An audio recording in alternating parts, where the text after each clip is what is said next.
समझ में आता है कि अच्छा जैसे हेतुआभास को आप एक एग्जाम्पल में अप्लाई करते हैं वैसा आपको ऐसे डेफिनेशंस को अप्लाई करना पड़ता। बहुत बारीक है विषय। कुछ टेक्स्ट ट्रांसलेट करने में बहुत बड़ी दिक्कत होती है। कुछ लोग नागपुर के कुछ मेटलर्जी डिपार्टमेंट BNI के वाले और अपने हिंदू धर्म संस्कृति मंदिर के कुछ प्रोफेसर्स मिलके उसमें देशपांडे जी और डिडोलकर जी, होले, ये सब ने मिलकर क्या किया, भरद्वाज वैमानिक शास्त्र लेकर उसमें एक कुछ तो लोहा निर्माण है। उसमें 3 प्रकार का लोह बताया, क्योंकि धरती के अंदर 3000 लेयर्स में अलग अलग मेटल्स रहते हैं, ये उनका कहना है। ये समरांगण सूत्रधार में भी आता है। उनमें से आपको 3 प्रकार का मेटल यूजफुल है, जो ऐसा कह सकते हैं कि हीट अब्सॉर्बिंग मेटल। तो वो ये इन लोगों ने सोचा ये बताया है, हम बना के देखेंगे। और उन्होंने फर्नेस बनाया, क्या बोलते हैं, भट्टी जैसा। I was a part of that project. हाँ, I was witnessing that, Didolkar जी, है ना। मैं वहाँ था उस दिन। वो जब भट्टी बना रहे थे, मैं, डिडोलकर जी, होले जी सब थे। तो उन्होंने बनाया, बाद में बना के वो लोहे का बाद में टेस्टिंग के लिए कहाँ भेजा था? यूनिटी में ही पहले भेजा था। बेंगलुरु कहीं तो भेजा, चेन्नई। बेंगलुरु में पहले भेजा, वहाँ से कुछ रिप्लाई नहीं आया, फिर IIT मद्रास भेजा। हाँ। तो उनको एक्चुअली उन्होंने रिजल्ट क्या लिखा, पीकॉक फेदर जैसा चमकने वाला एक धातु मिलता है कैसा लिखा, और उनको मिला वो। और कांच जैसा, मुझे दिखा है, कांच जैसा थोड़ा वो पर्पल और ब्लू मिक्स ऐसा कुछ मिला। वो बनाते समय उनको ट्रांसलेशन का प्रॉब्लम कहाँ आया मैं बताता हूँ कि नीलकंठ एक शब्द आया। तो हमारे संस्कृत वाले, उनको तो पता है कि नीलकंठा जब वही नीलकंठा वो पीकॉक के बारे में भी है। नीलकंठा पीकॉक को कहते हैं, शिव जी को कहते हैं, और वहाँ तो कॉपर के बारे में कुछ कह रहे हैं। मैंने उनको कहा कि हम टेक्निकल नहीं हैं, हम हर जगह मदद करेंगे ऐसा नहीं, बिगाड़ भी सकते हैं। ज़्यादा भरोसा नहीं करेंगे संस्कृत वालों को, ज़्यादा भरोसा, क्योंकि हमको पता नहीं रहता, मगर पता है ऐसा दिखाएंगे तो आपका काम बिगड़ जाएगा। तो वो भी हंसे और किसी को मिले।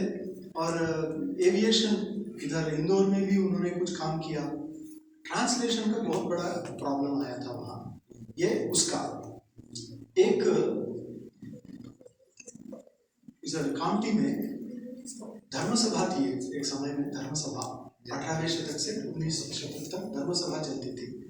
वहाँ 18वें शतक के कोई आचार्य ग्यारस राम शर्मा करके थे, और वो कन्हन तक आके वहाँ नदी में संध्यावंदन वगैरह करके जाते थे, सब था। उन्होंने एक पुस्तक लिखा, वंध्या जीवनम।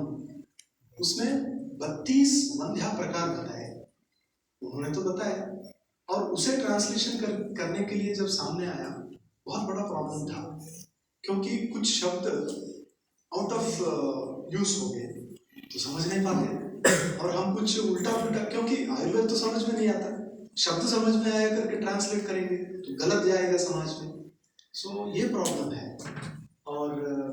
और भी एक मजेदार कि शिवाजी महाराज के समय में उनके दरबार में एक सकड़कड़े थे।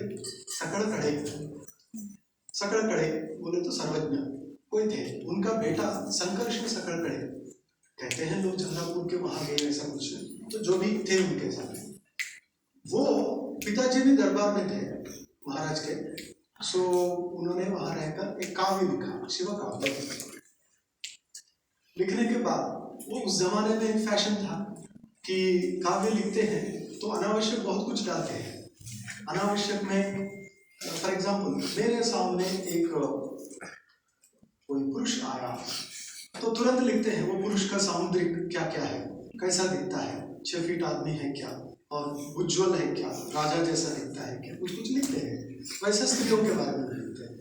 और ये एक्चुअली फ्लो में आवश्यक है क्या बोले तो नहीं, वो कभी इतना जानता था, इतने शास्त्रों को जानता था, ऐसा दिखाने के लिए। फ्लो में किसी काम का नहीं है वो, जिसको जानना है वो अलग पड़ेगा, मगर लिखते हैं वो। इन्होंने भी लिखा या ऐसे स्त्री, और वो कौन कि चंद्रपुर युद्ध के बाद छत्रपति शिवाजी महाराज के साथ एक शादी हुई बोले, उन्होंने लिखा एक, और उसमें वो अर्थात आगे महाराज की पत्नी होने वाली कन्या, और ये वर्णन कर रहे हैं उसकी। अरे वो दूसरे की पत्नी, उसका वर्णन ये क्यों करता है? और इतना सामुद्रिक लेकर उसके आंख कान नीचे सब जा रहे हैं, और उसका ट्रांसलेशन इंग्लिश में करो करके उस समय के पूर्व का आदेश था, मैंने नहीं किया। पुस्तक लेके सर के पास गए और वो बोले का हो काय नाही केलं का? मैं बोला नाही केलं सर, काहीतरी थोडं अवघड वाटले, मी करणार नाही. तर म्हणाले काय वाचा, काय आहे पाहतो का? नाही त्याला करता येईल, वाचा. तो मैंने श्लोक बोलने के बाद काय म्हणतात ते, तो ठीक है, थोड़ा बहुत डिस्कशन में था, उनको समझ में आया ये तो बहुत अश्लील है। उसको ट्रांसलेट करना बोले तो पूरा ध्यान करेंगे पुस्तक यहाँ तक, तब तो बोले नहीं बराबर सो कभी कभी अनावश्यक भाग आते हैं काव्यों में, शास्त्र ग्रंथों में भी आते हैं, क्योंकि शास्त्रज्ञ और अपने आप को एस्टेब्लिश करने के लिए बहुत कुछ मटेरियल डाल सकता है, वो शास्त्र को इधर उधर ले जाता है, तब आप पकड़ नहीं पाते हैं। सो ट्रांसलेशन में ये करते करते वो भटक जाता है। ये सब actually sifting out the necessary, ये जो है वो बहुत केयरफुली करना पड़ता है। सो आपने अच्छा किया। हाँ मैडम,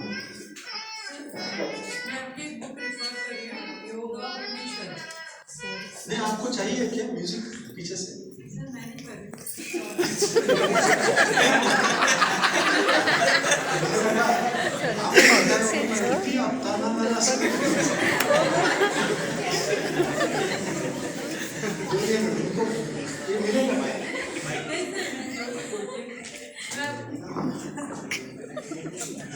हेलो सर, मैं आपकी एक बुक रेफर कर रही हूँ, योगा उपनिषद, जो उसके ट्रांसलेटर हैं। यस, और आपने कंटेंट और इंडेक्स लिया है, तो मैंने स्पेशली आपका नाम देख कर लिया, बिकॉज मुझे लगा आपने ही ट्रांसलेट किया है, तो बाद में थोड़ी क्लियरिटी मुझे आई कि आपने कंटेंट और इंडेक्स किया है उसमें। उसका एसेंस करेक्ट। ओके, तो वो क्या रोल था आपका, मतलब what role did you play in that content and giving the index? हाँ, एक्चुअली वो ऑन डिमांड काम था, अर्थात हम डिमांड आ गया तो कैटरिंग वालों का जैसा, तो आज यहाँ खाना बनाना है तो मैं भी ये इस पुस्तक का इतना करो बोले तो उतना करता हूँ। तो क्या किया, उन लोगों ने कहा कि ऐसा ऐसा हमारा है, उसको पब्लिश कर रहे हैं, तो आप इसका सार निकाल के कुछ देंगे क्या? तो ठीक है, भरोसा है करके कुछ निकाल के दिया, वो प्रयास।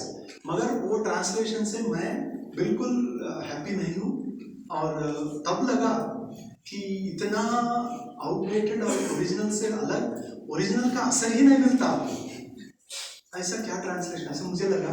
आप पढ़ लीजिए, वो ओल्ड इंग्लिश है और थोड़ा घुमाता है वो इंग्लिश। उसकी जो वोकैबुलरी है, क्योंकि इंग्लिश से जो वोकैबुलरी यूज किया है, बिकॉज वो इंग्लिश में ट्रांसलेटेड बुक है, तो मेरे लिए वो इजी है, मतलब टू अंडरस्टैंड। तो वो बुक मैं इसलिए रेफर कर रही हूँ। तो मैंने देखा जो भी वोकैबुलरी यूज किया, जैसे इम्पोर्ट हो गया, लेकिन कुछ जो कमर्शियल लैंग्वेजेस के जो वोकैबुलरीज है वो बहुत ज़्यादा उसमें मिली। तो जस्ट आज वो मुझे क्लियरिटी हो रही है, because you are talking on the topic of translation, तो मेरी समझ में आ रहा है कि वोकैबुलरी का कितना इम्पोर्टेंस है। नहीं, आप दूसरा ट्रांसलेशन, ये ठीक है, ये मेरा ट्रांसलेशन नहीं है, एडिटिंग है, मगर दूसरा एक इंडियन फिलॉसफी करके है ट्रांसलेशन, उसमें आप देख सकते हैं कि कई कई सूत्र का अर्थ देते हुए उसको थोड़ा एलाबरेट करने के लिए एग्जाम्पल देना, एलाबरेशन देना, तो उसमें आपको हेल्प होता है, इंटरेस्ट है। तो अभी इन्होंने भूषण साहब देखा है ना, तो कैसे लगा? बहुत सुंदर था उसका, जो आपने जिस तरीके से चार्ट्स बनाए हैं। अभी मूल अगर पढ़ेंगे उसकी दूसरी कारिका ही कठिन है। आपने फर्क व्यापार को एक्सप्लेन करके जिस पद्धति से आपने उसको बताया है, जैसे उसका चार्ट सम्यक चुना रहे हैं सब, हाँ, वो कर्मणि प्रत्यय कितने रहते हैं, कैसे रहते हैं। So actually the main purpose of preparing that book was to help the students. So ऐसा कुछ करते रहते हैं, अलग अलग पर्पस रहता, जैसे काव्य विषय से जैसा ट्रांसलेशन के लिए भी अलग अलग प्रयोजन है ऐसा। और किसी को बोला अनुभव है थोड़ा ट्रांसलेशन? जी जी बोलिए। एक मेरी थॉट शेयर करना चाहती बिल्कुल। हूँ। वो बुक्स पढ़ते हुए मुझे ये लगा कि ये जो हमें अभी हमारे सिलेबस में है ध्यान बिंदु उपनिषद, तो और सेमेस्टर में था अमृतनाथ उपनिषद। तो ये जो उपनिषद है ये बेस्ड है इमेजिनेशन के ऊपर, क्योंकि वो मेडिटेशन के ऊपर है। तो क्या हम ऐसा कोई मॉड्यूल बना सकते हैं, टेकिंग दिस मंत्र एंड उपनिषद, हम ऐसा मॉड्यूल ध्यान के लिए मॉड्यूल प्रिपेयर कर सकते हैं? लाइक जैसे विपासना के अंदर there is a instruction and commandments, वो कमांड करते हैं and then you have to follow to do the meditation.